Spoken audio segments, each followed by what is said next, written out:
ya uongozi, maana itifaki. Tutapitia kidogo mambo ambayo tunapaswa kuyatilia mkazo katika utumishi wenu, lakini kwa namna pekee ninyi kama wanaume Katoliki. Lakini kabla ya kuanza maelezo hayo, wapendwa viongozi, kila mmoja wenu ameumbwa kwa sura na mfano wa Mungu, na Mungu amemleta duniani ili amjue Mungu, mumpende, mumtumikie, mwisho tufike mbinguni. Na ili kuwa mfuasi mwema wa Kristo, ametuambia tujikane wenyewe, tujitwike misalaba yetu kila siku, tumfuate. Yaani majukumu yako ya kila siku ya kiroho na haya mengine ya kimwili, masuala ya uchumi, masuala ya elimu, siasa, mila na desturi zilizo njema, mambo mengine, kufanya kazi, kutunza mazingira, kufanya hayo mambo mbalimbali.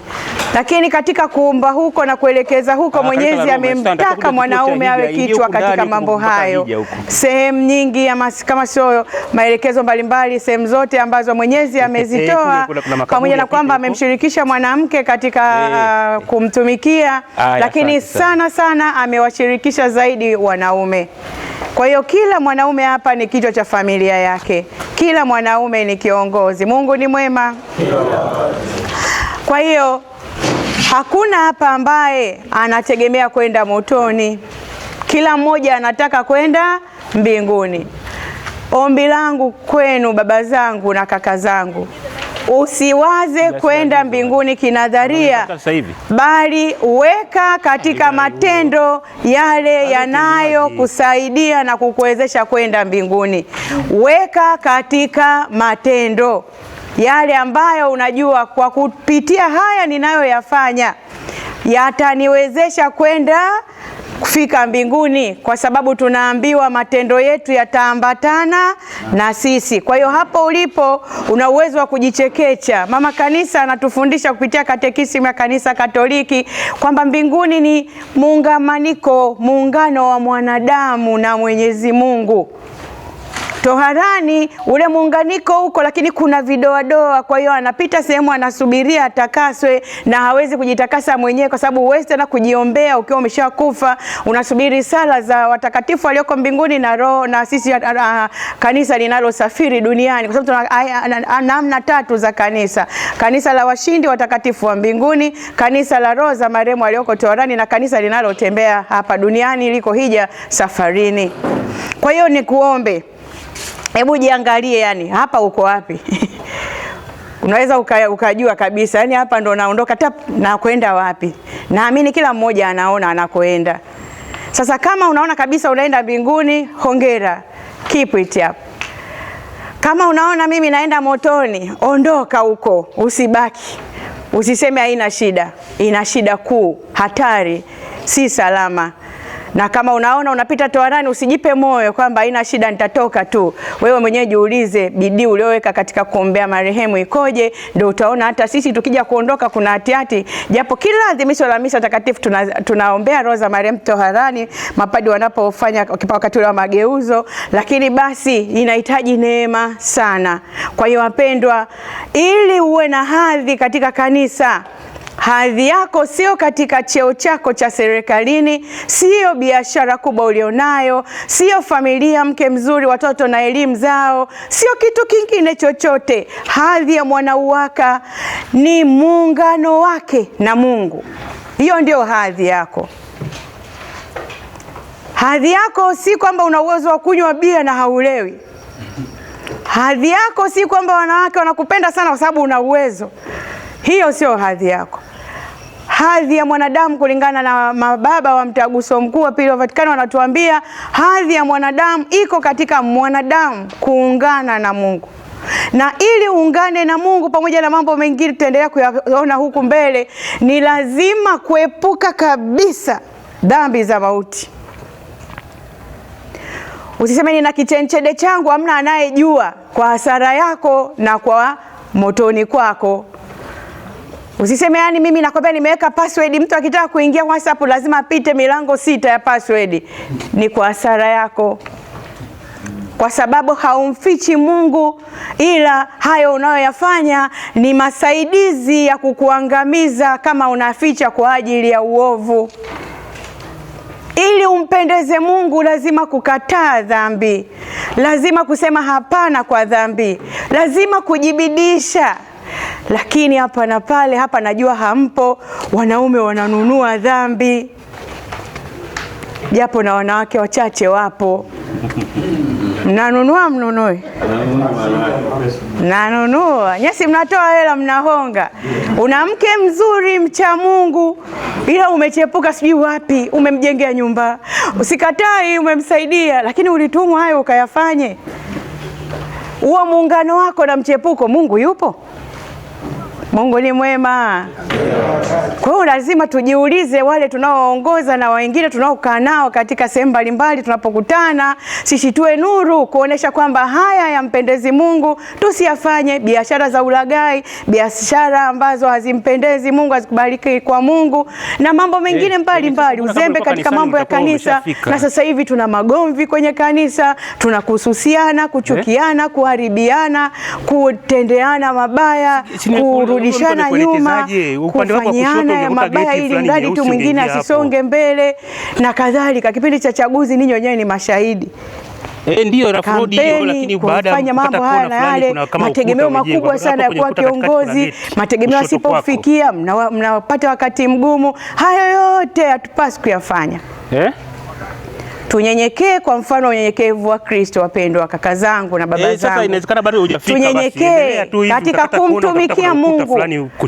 Unapoielea familia yako uliopewa na Mungu, unamtumikia Mungu kupitia hii familia.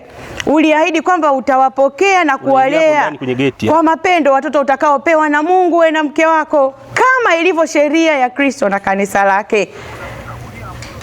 Baba wa familia anapaswa awe ni baba anayeongoza sala, akiwa ameweka ratiba ya mama na watoto pia katika kuongoza sala.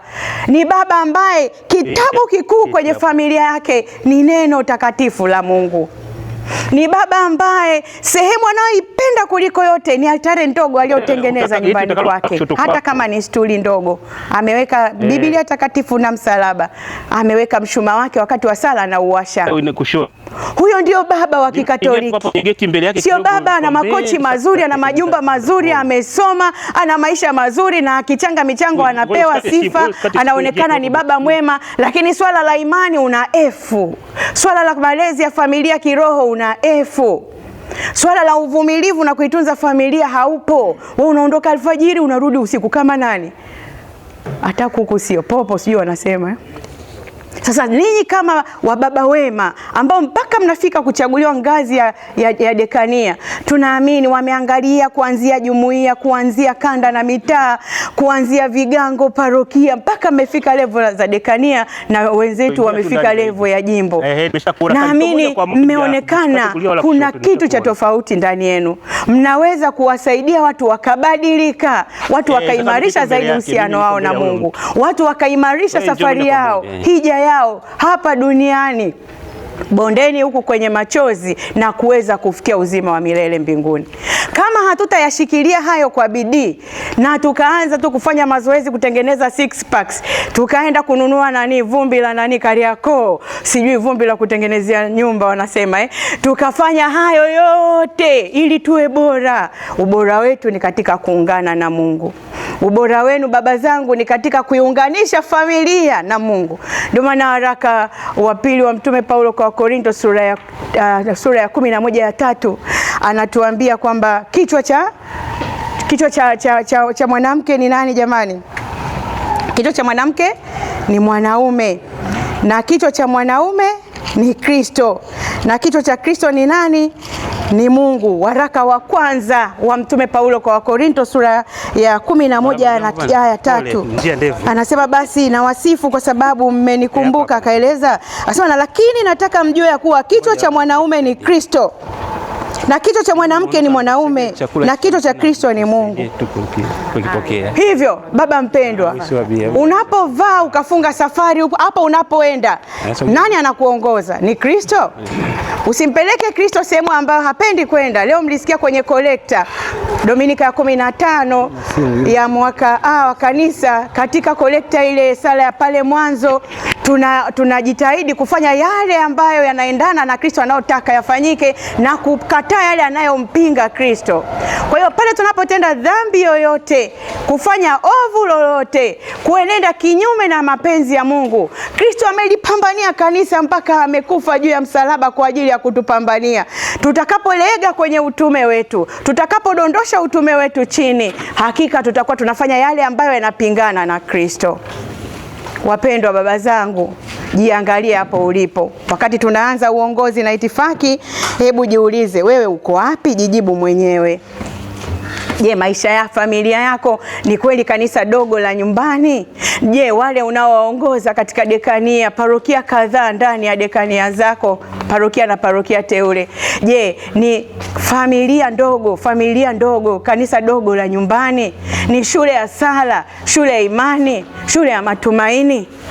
Wapendwa, hapa na pale tumeamua kufanya ambayo hatujaambiwa. Ninachukulia mfano wa vyumba. Tunaambiwa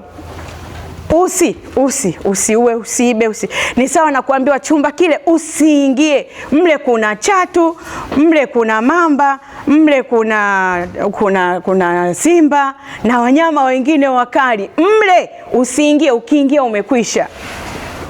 Ingia huku, kuna malaika, kuna watakatifu, yuko Mungu katika utatu mtakatifu. Ingia huku utafanikiwa kufikia uzima wa milele, na watakuwezesha, kwa kuwa hawa hawawezi wakaenda huku kwenye huu ubaya. Nachukulia tu mimi mfano.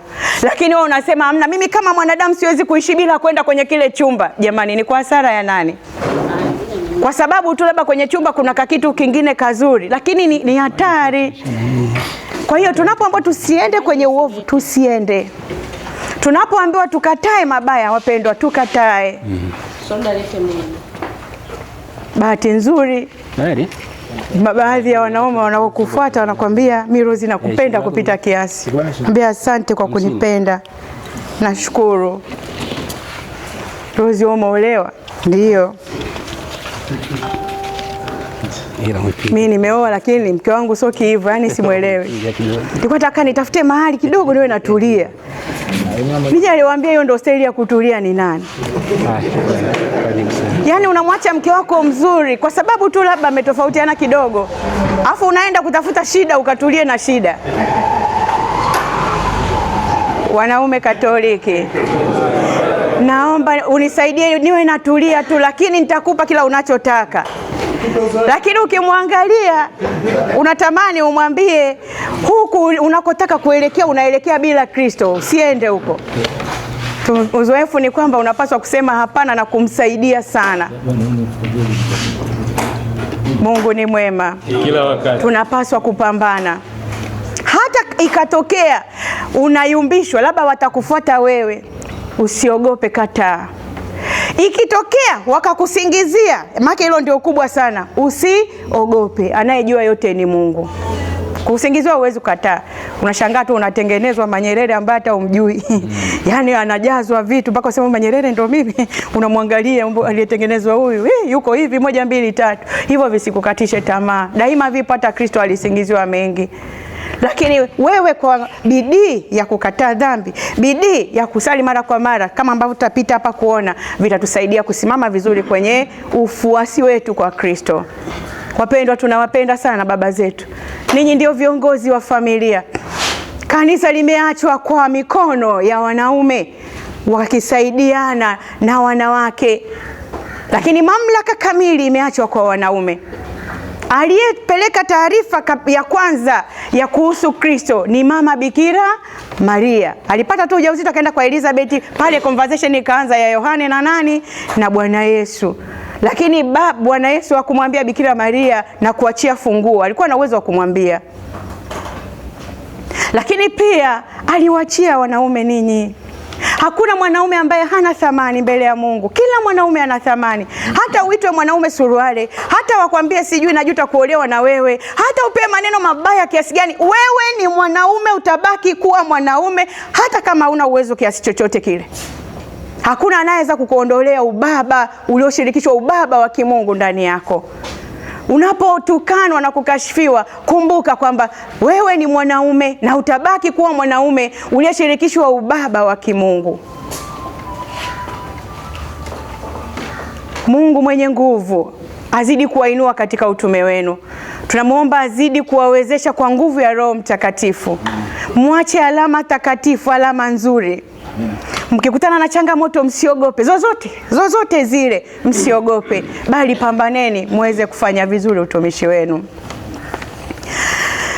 Katika utangulizi kuhusu uongozi na itifaki, tunaweza kusema kwa kifupi kwamba, kwa kifupi tu, kwanza kiongozi katika kanisa, yani ninyi hapa baba zetu, kaka zangu, ni muamini. Kiongozi katika kanisa ni muamini mlei.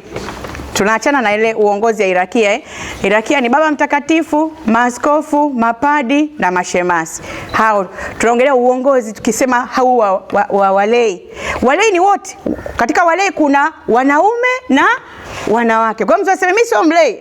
Ukisema wewe sio mlei, yani unakataa msingi kwanza. Wote ni walei. Alafu kuna walei wa kiume, wanakuwa na administration yao ya uwaka, na wanawake wana administration yao ya uwaka, na kwa pamoja wanakuwa na administration yao ya utume wa walei.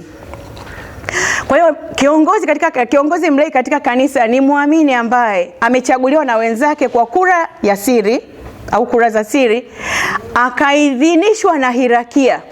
Baada ya kukubali kwamba atakuwa kiongozi, lazima aidhinishwe na hierarkia, au aliyeteuliwa na hierarkia. Hierarkia kisha kuteua ikuidhinishi tena, maana kisha kuteua maana yake alishakukubali. Ili afanye nini? Sio ili avae ya mashati, ili awaongoze watu katika mambo ya muhusuyo Mungu. Ndio maana leo mwenyekiti wetu jambo la kwanza amewapitisha kule Biblia ardhini na maeneo mbalimbali, ili kupata ule uwepo kwamba tuko kituo cha hija Pugu. Nikawa nawaza kama mngesema tunapita mwishoni, Bwana na atusaidie, sijui ingekuwa yani mwishoni baada ya yote tungekuwa tumechoka kidogo, si ndio? Kwa hiyo mmepita mapema, bado mna nguvu, kwamba mkumbuke kwamba duniani tuko safarini kwenda mbinguni. Duniani tuko hija. Kuna mabonde na milima, kuna kuanguka na kuinuka, kuna kupendwa na kuchukiwa, kuna kukubaliwa na kukataliwa. Hayo yote yako duniani. Yatusaidie kukumbuka kwamba tunapaswa kuenenda vizuri. Kwa hiyo huyu kiongozi anawaongoza watu katika kuongoza watu katika mambo ya muhusuyo Mungu. Wapendwa baba zangu na kaka zangu, usiwaongoze katika yale yasiyomuhusu Mungu. Usiongoze kwa kuendekeza ugomvi. Unaukuta ugomvi na unauendeleza na unawapa mbinu za kugombana. Unakuta wametofautiana kidogo, tunawaongezea ili ulimpasuko uwe mkubwa kabisa. Nafika mahali tunatengeneza timu. Hii timu Rozi, hii timu fulani. Sisi sote ni timu Kristo. Kwa hiyo tunawaongoza watu wafanye nini? Ili kuhakikisha kwamba habari njema ya uokovu wa wanadamu, ambayo ni habari ambayo ametupatia Mungu, inawafikia watu wote wa nyakati zote na wa mahali pote. Hiyo ndio kazi kuu tunayofanya. Kuhakikisha watu wote wanaishi maisha matakatifu, maisha ya uongofu. Watu wanapokea sakramenti ya ubatizo ambao hawajapokea, na kuziishi zile sakramenti nyingine na mafundisho ya mama kanisa. Kiongozi anapaswa hakikisha wakati wa kuenenda katika haya ya kiroho, kuna kutegemeza pia parokia, kanda na kadhalika, jimbo na nini, na utume wetu kama wanawake, wanaume na vyama vingine. Kwa hiyo wapendwa, anayekuwezesha kutumikia vizuri ni Roho Mtakatifu. Kwa hiyo kiongozi katika kanisa ni muamini aliyechaguliwa, ambaye ana miaka 18 na kuendelea, maana tayari ni mbatizo, awe amebatizwa na asiwe na kizuizi cha kisakramenti. Anayechaguliwa na wenzake kwa kura za siri na kuidhinishwa na hierarkia, au anayeteuliwa na hierarkia ili awaongoze watu katika mambo ya muhusuyo Mungu. Sasa katika uongozi mara nyingi mmesikia kati ya chaguzi, tuna kiongozi anayesema nifuateni. Yaani bila yeye mambo hayaendi. Mimi nimeongea na mimi, yani anaona kama wale wengine hawana tena kazi, ila yeye ndio yeye. Mimi ndio mwenyekiti. Kama siko anasafiri miezi 6 mambo hayafanyiki, mwenyekiti hayupo.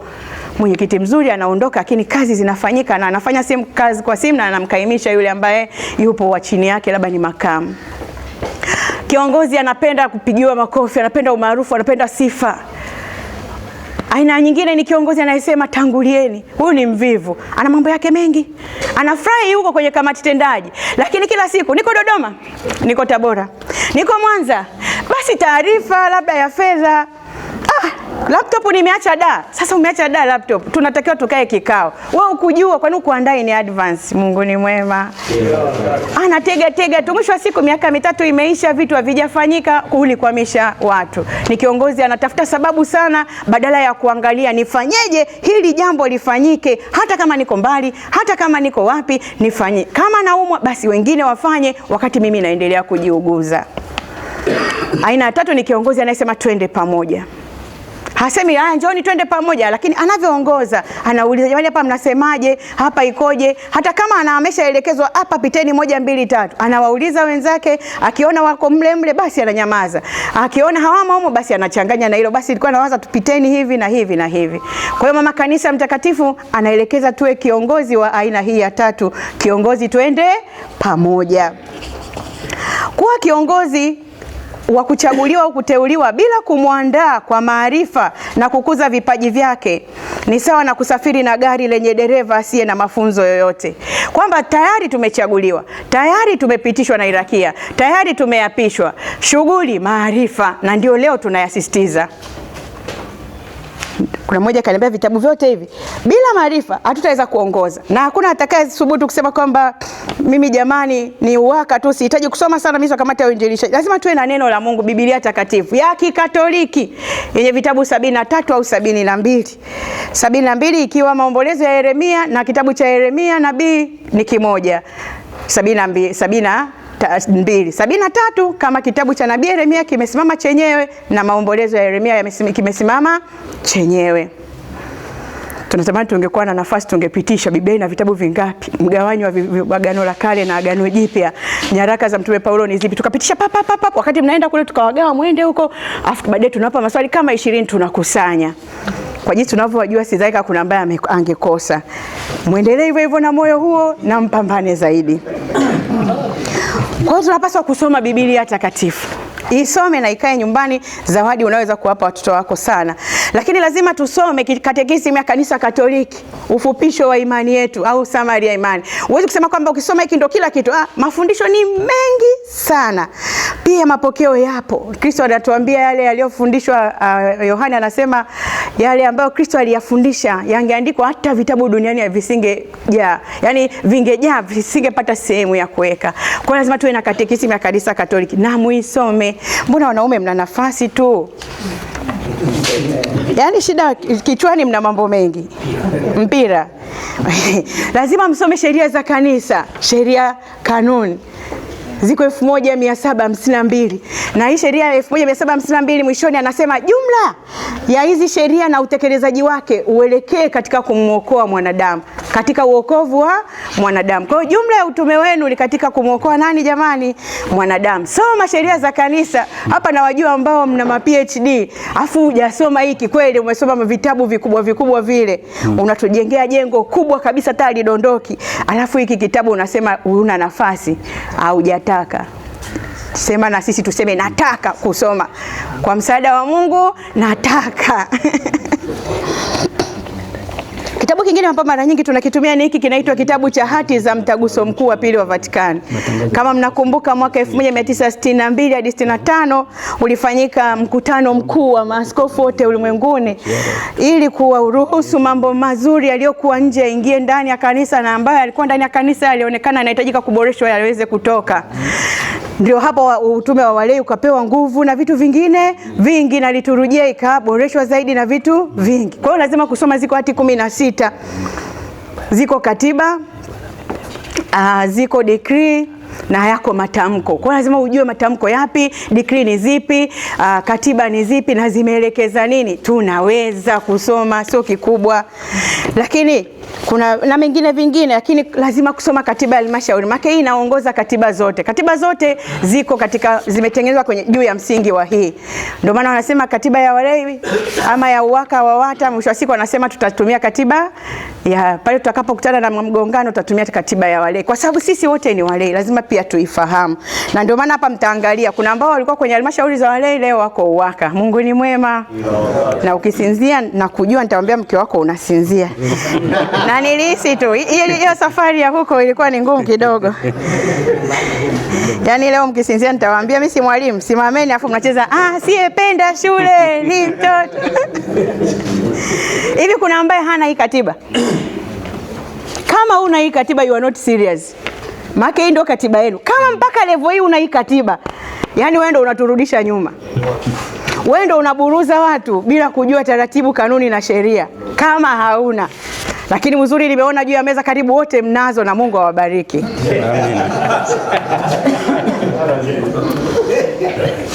Wapendwa wanaume Katoliki,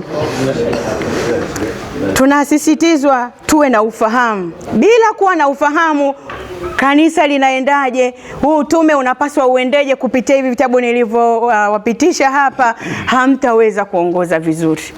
Anza kidogo kidogo utakoma. Sisi tulianza 2012 13 kama kamati ya uinjilishaji jimbo kuu la Dar es Salaam.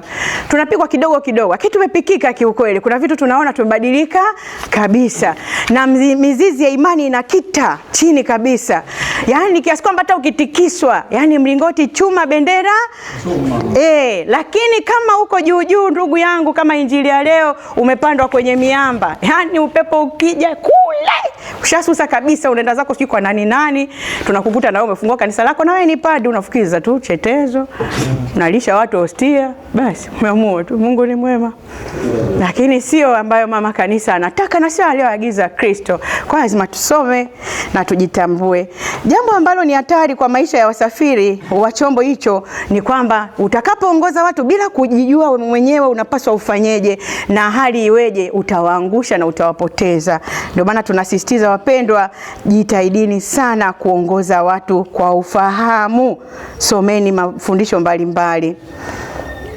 Ni muhimu sana kiongozi aelewe uongozi katika kanisa ni nini na anapaswa awe wa namna gani. Kiongozi afahamu majukumu yake, afahamu mipaka ya utendaji na afahamu uhuru wake. Wewe kama kiongozi wa dekania, hatukutegemei mnagombania wanawake. Hatukutegemei umelewa umeshikwa mikono huku na huku unarudishwa nyumbani. Hatukutegemei umeshindwa kumbembeleza bebi wako mnapigana mmetoana ngeo. Tunategemea kwa kuwa umekabidhiwa parokia kadhaa kwenye dekania, wewe tayari ni mfano mwema wa kuvumilia, wa kutambua mipaka yako, kwamba mipaka yangu ni katika kweli ya kimungu, katika maisha ya nuru. Utendaji wangu ni kadiri nilivyoelekezwa na katiba na majukumu mengine ambayo nitakuwa nimepatiwa. Lakini utendaji wangu nifanye bora kabisa. Mama kanisa anatuambia kupitia mtaguso kwamba hati za mtaguso anasema kanisa linahitaji waamini ambao ni hodari kweli kweli, wanaoenda bega kwa bega na hierarkia ili kazi ya kanisa iende. Walio wa Kristo kweli kweli na walio wafuasi wa Kristo kweli kweli, sio babaishaji. Mimi nasikitika sana ninapokuta mwanaume anasema, kanisani kila siku. Kwani lazima niende? Nikifa si mimi mwenyewe. Kweli. Lakini ukimwangalia ana mke na watoto.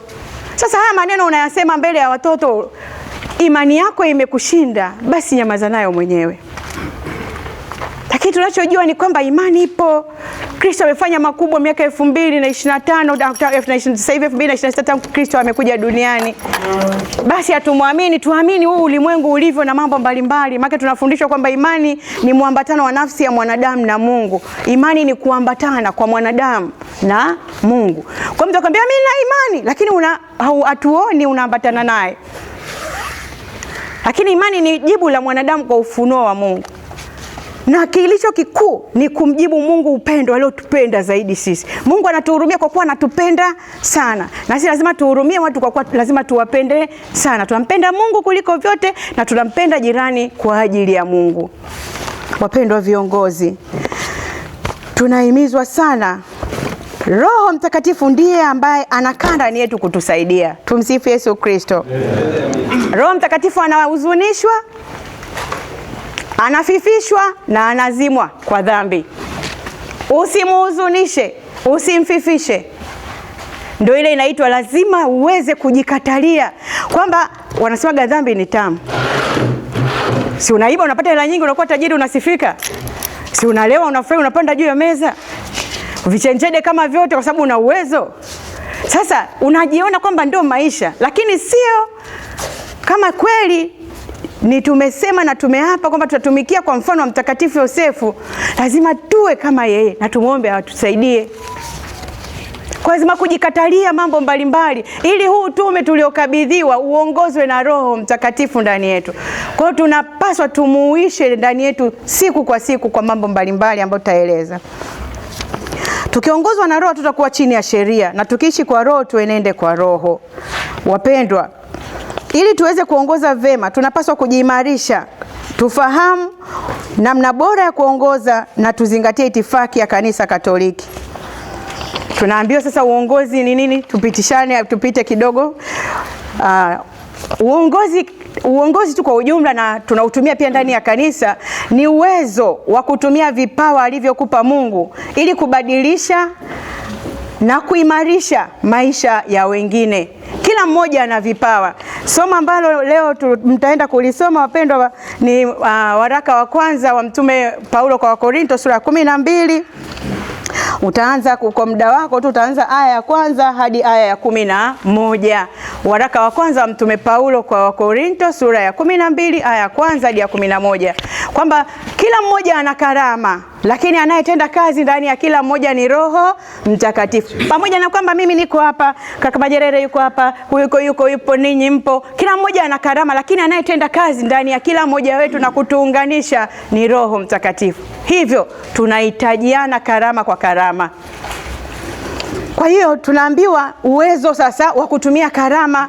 Karama yako labda ni kupatanisha, karama yako labda ni kushawishi watu na kadhalika. Kwa hiyo karama mbalimbali zimewekwa. Ndio maana watu wanaangasema huyu anafaa kuwa mtunza hazina, si ndio jamani? Huyu anafaa kuwa mwenyekiti, huyu katibu hawezi. Wakiangalia unaandika kama unatoka kushoto kuja kulia, hapana, huyu hawezi. Sio kwamba hauwezi kwa kuwa wewe sio mwanadamu. Yaani wakitafuta karama ya ukatibu hawaioni sana. Wasema huyu atatufaa kwenye umakamu, masuala ya liturujia anayaweza kabisa. Ni haya ambayo Kristo anakuwa Roho Mtakatifu ameyaweka ndani yetu na anayaonyesha kwa namna ambavyo tunatenda. Wapendwa, tumesema uongozi ni uwezo wa kutumia vipawa alivyotupa Mungu ili kubadilisha na kuimarisha maisha ya wengine. Mungu ametupa kipawa gani? Jiulize. Yaani wewe unaweza nini? Vifanye kwa bidii ili uweze kuonekana pia. Hauchaguliwi ndio uonyeshe kipawa. Unaonyesha vipawa vyako kwa sababu lazima uvitumie kila siku. Haujapewa kipawa kama talanta ile aliyefukia, bali imewekwa ndani yako ili uweze kuongoza watu. Na unakuwa ni kiongozi kwa sababu ya hicho kipawa. Kwa mfano Yusufu amekuwa kiongozi mkubwa Misri kwa sababu alikuwa na kipawa cha kutafsiri ndoto. Daudi alikuwa kiongozi kwa sababu tangu mwanzo Mungu alimpa kipawa hicho cha uongozi na akampaka mafuta, lakini hakuwa na nafasi katika Israeli mpaka pale Sauli alipokuja kuondoka, Daudi akaingia. Kama utakumbuka wakati huo Mungu anamlinda sana. Kwa hiyo Mungu analinda kipawa alichokaa ndani yako. Kwa hiyo wewe kama kiongozi unapaswa uwajibikie nini? Unafeel kwamba unaweza nini? Kile unachokiweza endelea kukitumia ukiwa kiongozi na hata kama hujachaguliwa kwenye nafasi ya uongozi. Tunaambiwa pia uongozi ni kujenga na kutumia ushawishi wako kwa ajili ya kuleta mabadiliko chanya katika jamii yako. Wanatuambia kwamba leadership is all about influence, kushawishi.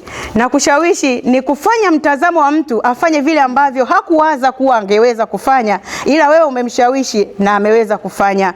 Na usiwe na ushawishi mbaya, mimi nakupenda, bila wewe mimi nitakufa, sijaweza kulala. Kwa hiyo nimewe raha yako mimi nife kweli. Yaani kwa nini unanikatalia? Kwani nani atajua? Uo ushawishi. Mungu asaidie usiwepo. Yaani uwepo katika kumshawishi awe mke wako. Mungu ni mwema. Na uzuri tunajua taarifa zenu, walau mnajitahidi, ninyi hamna, na msifanye, na muendelee kuwa nuru huko mnakokuwa.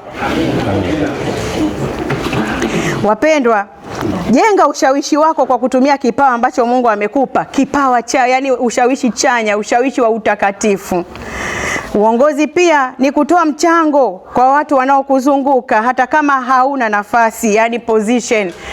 kwamba upo pale parokiani lakini una uwezo wa kutoa ushauri wakatengeneza bustani nzuri, kwa sababu una uwezo wa kuelezea hali ya bustani katengenezwa nzuri sana. Toa ushauri, wakifuata sawa, wasipofuata usikasirike ukasema kama nitatoa tena ushauri over my dead body.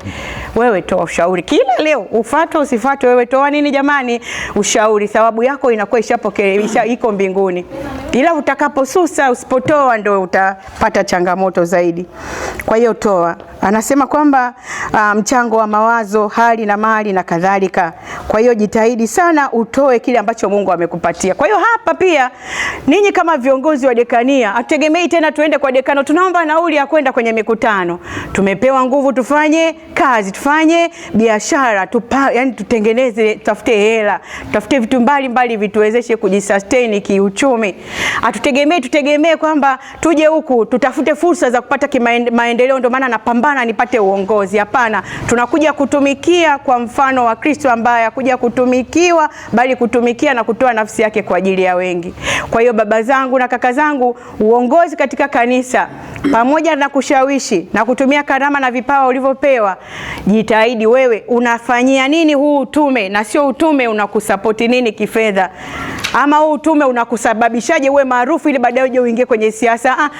Tunafanya nini ili watu wengi waende mbinguni? Tunafanya nini ili changamoto kubwa iliyoko kwenye jamii iondoke, ambayo inaonekana labda ubovu wa maadili, labda ndoa kuvunjika, labda watoto hawasikii na mambo kama hayo? Tufanyeje kuimarisha hizi hali? Na tunaendelea kuambiwa kwamba uongozi pia ni kujitoa. Yaani jitoe kutumika. Unapochaguliwa wewe tayari ni kamati tendaji. Jua una majukumu. Usije tena ukaanza kusema mnajua mimi nimeajiriwa sehemu fulani niko busy. Sawa. Ndio maana ulikubali siku ile umeapishwa. Sasa mbona unatuzingua mzee? Kaa tulia. Tulia tufanye kazi. Yaani unaenda kwenye vikao vyako, nenda vizuri kabisa na ulete hela tuje tuzitumie. Unaenda safari, nenda, ila weka mkakati wa kutumikia ile nafasi vizuri, si ndio jamani? Yaani kitu kisikwame kwa sababu haupo, na usijisikie vizuri kusema nimesafiri, nimepata safari ya ghafla. Havihitajiki kwenye uongozi. Vipo, lakini tumia nafasi gani uweze kufanya. Uangalie ratiba zako, nifanyeje niingize hii ratiba ya kimungu. Na wala hatujabanwa sana. Jitahidini kweli mnapokuwa wamoja, hasa siku hizi tuna group WhatsApp. Hujaingia kwenye group WhatsApp afu ni kiongozi muda mrefu, ukiulizwa unasema unajua nilikuwa busy sana. Umepigiwa simu huifahamu, unasema mimi sipokeagi namba nisizozifahamu. Kaulize wote waliopata shida kama walipokea namba wanazozifahamu. Yaani waliopata ajali walipokea namba wasioifahamu, akaambiwa ndugu yako kafanya nini? Amefariki. Waliofungwa wanapigiwa simu wasioifahamu, wanaambiwa hapa Central Police ndugu yako kaiba yuko huko. Uongo. Mambo yanatokea, wewe pokea simu, pokea, ya kujibu vizuri utamjibu vizuri, ya kumwambia hapana utamweleza hiki na kile. Kwa hiyo ili utume uende. Lakini watakutafuta wewe kama katibu. Uweze kusema sipokei namba ambayo sijui. Tutakuwa tunakuona mzee vipi? Tuna parokia teule na kamili nyingi. Tunakaribia sasa hivi 200. Mara 5 1000, sio? Unamsevu namba 1000 za uwaka. Kwa pokeeni namba. Shughuli sasa kama unadaiwa. Mungu ni mwema. Wapendwa viongozi, tusitumie nafasi zetu za uongozi kujisifu. Tusitumie nafasi zetu za uongozi kutengeneza umaarufu wa mambo mengine huku duniani, bali tumtukuze Kristo, tumuinue Mungu wetu, tulitakatifuze na kuliimarisha kanisa, tutakatifuzane na kuinuana sisi kwa sisi. Jitahidi sana na utamani sana kwenda chini kabisa. Unapoinuliwa sana kwenye utume, shuka kabisa, tumikia watu. Hapa na pale tumeona tatizo, tumeliona mwaka huu na tutalikemea sana. Mtu anakuambia mimi nimemaliza miaka 3 bado 6. Bado 6 ipi? Uongozi ni miaka 3. Hiyo 6 umeitoa wapi? Tulia, tukunyoe. Kama ni 3 ni 3, ondoka. Wakikurudisha hewa la, si ndio? Hawaja kurudisha safari. Kwa amani. Endelea kuwa muamini mwema. Hamjagundua kuna watu wamesusa? Kuna wema ambao hawajachaguliwa na wako vizuri kwenye utumishi na Mungu awabariki. Kuna ambao hawajachaguliwa, kanisani hakanyagi tena. Sasa wewe ulizaliwa ili uwe kwenye hiyo nafasi. Je, kama nafasi yako Yesu alikuwa anaitaka tu kwa miaka hiyo 3, anatakiwa ingie mwingine mwenye karama nyingine afikishe step nyingine. Kwa hiyo muyahimize hayo kwamba kunyenyekea sana, na uongozi ni miaka 3. Lakini pia uongozi ni kutatua matatizo. Wanachama wataleta matatizo mbalimbali, yapokee, usiyakimbie. Lakini kiongozi usiwe mtu wa kuelezea matatizo ya watu tu kwamba bwana haiwezekani, fulani huko hivi, fulani huko hivi, fulani hafai, fulani nini. Yaani bila mimi mambo hayaendi, yaani nikiondoka pale uwaka inakufa. Kufa uone, yaani kufa wewe na ndugu zako wote uwaka itaenda. Mungu ni mwema kila wakati. So nyie lakini, nyie hamjawahi kusema hivyo. Kwani mmewahi kusema? Hamjawahi. Lakini kuna mwingine anaweza kukuambia kabisa, mimi nikiondoka hapa na uhakikishia nisiporudi kwenye uongozi, yaani paroko atakwama sana. Wewe kafa Petro, watu hawajakwama, utakuwa wewe. Kwa hiyo tunapaswa kujua kwamba ni kwa neema tu tunatumikia, na tutumikie kwa unyenyekevu, kwa upendo, na tutumikie katika hali hiyo. Kuna mwingine anaweza kukuambia, mimi nisipochaguliwa mwenyekiti sitaki nafasi nyingine. Mimi nayoitaga huu ni ukichaa. Huu ni unini jamani? Unampangiaje Mungu akuweke kwenye mwenyekiti? Wewe unajua Mungu anakutuma wapi? Mimi hapa Bwana nitume. Abrahamu anaambiwa chukua ndugu na nani twende sehemu nitakao kuelekeza. Hakumwambia nipe Google Map, nipe location. Alienda hata alikuwa juu anaenda wapi na akafika alikokuwa anamfikisha Mungu. Kwa hata sisi ulikuwa mwenyekiti, umechaguliwa mtunza hazina, kwa sasa unafiti hii, tulia, fanya kazi. Kusema siwezi kutoka kwenye mwenyekiti nifanye hii ni tabia mbaya ndani ya kanisa, na tunaikemea kwa jina la Yesu. Hii ni tabia mbaya na haipaswi. Tumeisikia sehemu kama 7 hivi. Ndio maana unaona tunaikemea kwa hasira kabisa. Haipaswi. Umechaguliwa nafasi yoyote, tumikia. Utaki unasema tu jamani mimi sitaweza. Si ndio jamani? Hii sio kwamba unapanda kwamba biashara umetoka hii unaenda ngazi. Inategemea. Na unaweza hata usiingie kwenye nafasi yote wakakuweka kando. Ushukuru, huwezi jua mambo ya Mungu. Wapendwa, tukikaribia kumaliza, utumwa uongozwe kwa upendo. Penda neni. Hivi hapa kuna watu waongei, siamini. Na mara nyingi wanaume amnaga vinyongo. Sisi sasa. Amnaga kazi ngumu kwenye ndoa, kama umerudi, baby mambo, kanuna. Sasa kanuna nimefanyaje? Unajua hata umefanyaje? Kumbe alifua suruali yake kwa kutabili tu hapo 15,000 afu alikuomba hela chakula ukutoa. Wewe hata ukumbuke ile bili kama ilikuwa kwenye suruali. Kanuna. Mwezi mzima baadaye anakuambia mimi nilikomba 15,000 ukunipa nakuta bili 15,000. Ndugu yangu hata sikuilipa mimi. Mimi nilipokea tu nikamsomea alikuwa analipa. Bahati mbaya nikaeka mfukoni. Ya wanaume Mungu awabariki. Tunawazinguaga pia. Ngedere ya kila mahindi tunaambiwa wanaume wamekula. Yaani Mungu awape moyo mkuu, msiumwe sukari, si ndio Tupotezee. Kwa kweli kuna wakati tunawaonea. Na nyewe kuna wakati mnatuonea kidogo, lakini sisi zaidi. Mmoja anasema hamna kitu nachukia kama nikirudi nyumbani mke kanuna. Umenuna nini? Hasemi. Hauongei. Ameshinda na dera tangu asubuhi ndio ile kaingia nalo kitandani, kakasirika. Naomba unike maji ya kuoga. Kauga ulikotoka. Sasa nikwambia nimetoka kwa askofu mkuu, tulikuwa na kikao, nitaenda kuoga Kurasini. Wanaume Mungu awape nguvu. Amina. Na kweli awaweke. Wapendwa, utume uongozwe na upendo. Mababa Mtaguso wanatuambia kwenye fumbo la kanisa namba 41 kwamba utume uongozwe kwa upendo wa kimungu ambao Mungu amekwisha kuumimina mioyoni mwetu na Roho Mtakatifu tuliyepewa sisi. Tukumbuke kwamba kwenye hiyo fumbo la kanisa namba 41 anasema basi Wakristo wote waamini hai. Waamini katika hali, wajibu au mazingira ya maisha yao, na kwa njia ya mambo hayo yote watakatifuzwe zaidi na zaidi siku kwa siku, ikiwa wanapokea yote kwa imani kutoka kwa mkono wa Baba wa mbinguni na kushirikiana na mapenzi ya Mungu, wakiwaonesha wote katika huduma hiyo ya kidunia upendo ule ambao kwao Mungu aliupenda ulimwengu. Si mnaujua upendo ule ambao kwao Mungu aliupenda ulimwengu. Upendo upi huo? Maana kwa jinsi hii Mungu aliupenda ulimwengu hata akamtoa mwanawe wa pekee. Mwinjili Yohane sura ya 3 aya 16. Kwa hiyo na sisi tupende katika utakatifu, sio ule upendo ule. Tupende katika utakatifu. Tupende ili unipeleke mbinguni. Unisaidie ninapoingia kwenye shida. Nikiwa na shida usitumie shida zangu kama fursa, bali unitatulie. Uongozi na itifaki. Uongozi katika kanisa ni utumishi wa kuwatumikia wengine ili waweze kutekeleza majukumu yao na kustawisha kanisa kadiri ya mapenzi ya Mungu na ya kanisa lake. Jukumu mama la kiongozi katika kanisa ni kuhakikisha kuwa wale anaowaongoza na waelekeza wamwelekee Mungu. Wapendwa, kama ambavyo mnajua dira yenu inasema kujenga utume imara na thabiti katika ngazi zote, utakao kuwa chachu ya waamini. Mungu ni mwema. Kila wakati. Utakao kuwa chachu ya waamini wote kwa kufuata mfano wa Mtakatifu Yosefu katika safari ya kupeleka kanisa mbinguni. Yaani mna dira nzuri sana, pambaneni kuifuata na kuiishi. Lakini pia muishi dhima kuwaunganisha wanaume Katoliki na katika ngazi mbalimbali. Mungu ni mwema kila wakati. Itifaki ya mwisho hapa tunamaliza Itifaki katika kanisa ni mfumo wa taratibu, kanuni na miongozo inayoelekeza jinsi watu wanavyopaswa kuendesha shughuli mbalimbali katika sherehe, tuseme hafla rasmi, ili kuhakikisha heshima, utaratibu na mawasiliano mazuri yanakuwepo, na hilo jambo lifanyike katika mpangilio unaofaa kwa kuzingatia maadili ya kanisa. Nitawatumia kesho kwenye soft copy ili pia mpite makespiti kote, si ndio Kwa mfano kuna STK, yani sheria, taratibu na kanuni. Yani nani aongee? Nimempenda sana katibu. Mke wako sijakasikia. Yani maana yake nimependa alivyofanya.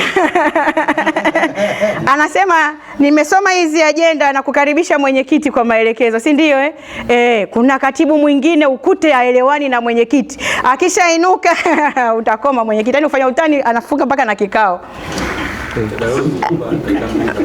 Aya, Mungu ni mwema kila wakati. Kwa hiyo katika itifaki tunatakiwa kuzingatia hayo. Kwa mfano parokiani, ukija ugeni, wakati mnapanga pale mbele, basi katikati anakuepo, kama ni askofu anakuja, labda kama na chancellor yupo, basi atakaa kulia kwake, kushoto atakaa paroko. Kama paroko labda ni paroko na askofu, basi paroko atakaa kulia kwa askofu.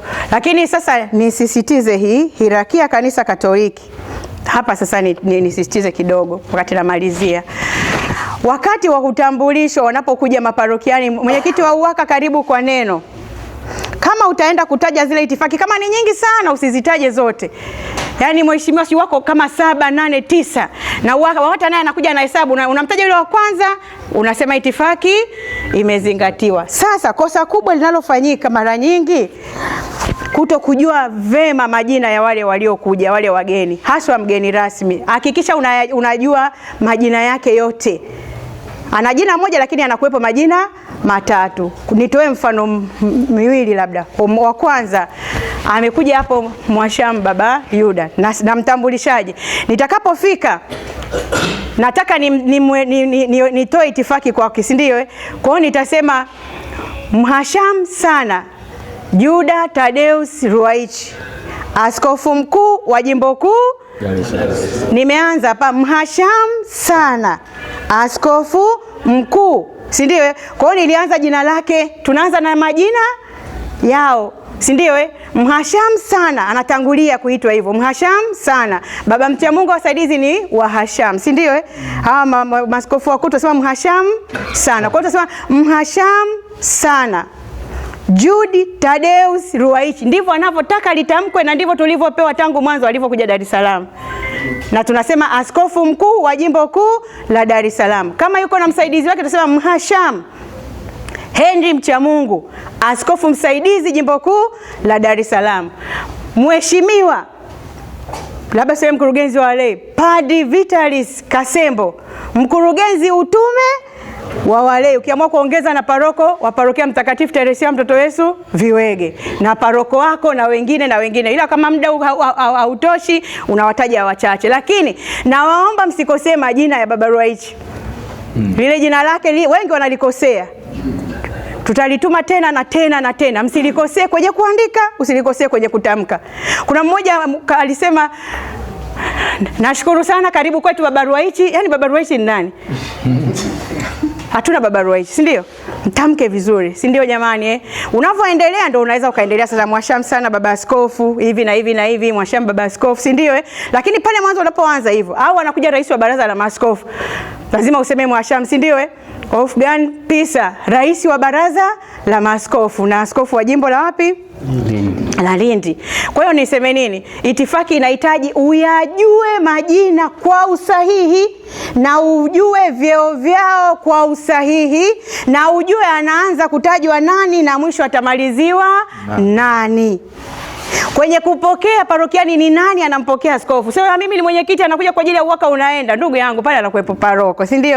Kwa hiyo kuna itifaki za kumpokea, za mawasiliano, za vitu mbalimbali. Mwishoni kabisa wapendwa, namaliza, nisameni tu tulichelewa, lakini mjue dakika chache naomba kidogo niseme hapa. Hii itifaki nitaituma kwenye group kama nilivyowaambia, nitamtumia katibu ataituma. Namaliza chap. Baadhi ya mambo ya kuzingatia. Uwaka ni nguzo imara. Hakikisha unakuwa nguzo imara. Ijengwe kwa sala, ijengwe kwa mambo mbalimbali. Lakini jitambue kwanza, wewe ni Mkatoliki, wewe ni muamini, wewe ni mlei, ndio ujue kabisa unaingia kwenye uwaka. Lakini kamati tendaji, eleweni mnajua mnapaswa kufanya nini. Yaani wote, kila mmoja pambane kwenye eneo lake, mipaka yake, lakini wote lazima mshirikiane, mpendane, mkae kwa pamoja, na Mungu ajalie wake zenu nao wapendane, ili wakati mwingine mnaweza pia mkatoka na wake zenu, inaboresha pia utume. Mungu ni mwema. Sina wasiwasi na wake zenu, ni wema tu. Umeingia kwenye uongozi, jifunze